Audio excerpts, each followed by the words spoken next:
Thomas Jefferson wrote, "History, by apprising men of the past, will enable them to judge of the future. It will avail them of the experience of other times and other nations. It will enable them to know ambition under every disguise it may assume, and knowing it, to defeat its views." What were some important lessons about government that the founders learned from their study of history? Why did the founders' reading of history and philosophy lead them to prefer a representative or republican form of government rather than direct democracy? In what ways, if any, did the founders apply the lessons they learned from history in their state constitutions and the United States Constitution? Ian.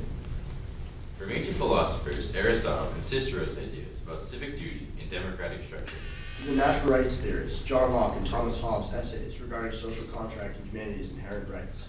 The American founders drew upon the wealth of multiple centuries' worth of political and social theory when creating the American political system and the United States Constitution. The founding fathers eventually rejected the Greeks' characterization of a direct democracy and instead established a mixed constitutional republic in which elements of Aristotle's demographic and oligarchical definition were incorporated underneath the importance of rule of law, and integrated a written constitution as well as political and social aspects of government's past. Carl Richard, author of Founders and the Classics, examines the close relationship between the founding fathers and their research of the ancient political systems and philosophers when he says, "The founders' immersion in ancient history has had a profound effect upon their style of thought. They learned from the Greeks and the Romans to fear conspiracies against liberties, and the founders became virtually obsessed with spontaneous approach, so as they might avoid the fate of their classical heroes. The founders were firm proponents of the concept of rule of law and representative government, in which various interests were represented in the legislature, and that those who governed, like ordinary citizens, were required to obey the law. This concept was later incorporated into the United States Constitution in Articles 1 through 3, and in their subsections, which specifically delineate the capabilities and limitations of the three branches of government: the executive, the judicial, and the legislative." The ancient philosophers were also advocates of civil and moral duty to the individual and also the community. The Roman influence on the founders proved that democracy could be sustained over a large geographical area. The Greeks deemed a wide group of civic participants was necessary in promoting common good and quelling social unrest. The founders drew from both these societies and fashioned a structure of government securing national independence, providing for economic opportunity, establishing true religious liberty, and maintaining a flourishing society of republican self-government.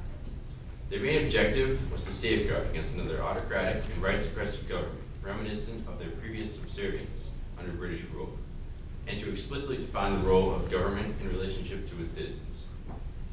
Although the British government mostly ignored the tenets of the English Bill of Rights of 1689 in regard to the American colonists, the principles found in that document inspired the American colonists, and they later incorporated them into the Constitution and the later created Bill of Rights. The founders advocated the government should regulate and preserve property, provide defense, and promote the common good, all in accordance with the concepts of the natural rights theorists, especially Locke. Additionally, the notion of social contract defining the bond between the governing and the governed was a revolutionary one, proposed by Locke and Hobbes, in that it based the foundations of government on the consent of the people, who in turn agreed to form a society to protect their inherent rights. The state constitutions are exemplars of these philosophers' ideals. For as early in American governmental history as the Virginia Declaration of Rights in 1776 and the Massachusetts Constitution of 1780, they integrated bills of rights and elevated legislative power above that of the executive and judiciary. Colonial self-governing history also demonstrated this principle in that the colonists fashioned their system of sovereignty after British rule, however adapted their policies and practices to their emerging cultural and geographical demands. Their autonomous society also coexisted with a distant central authority. Thereby, the founders knew that their emerging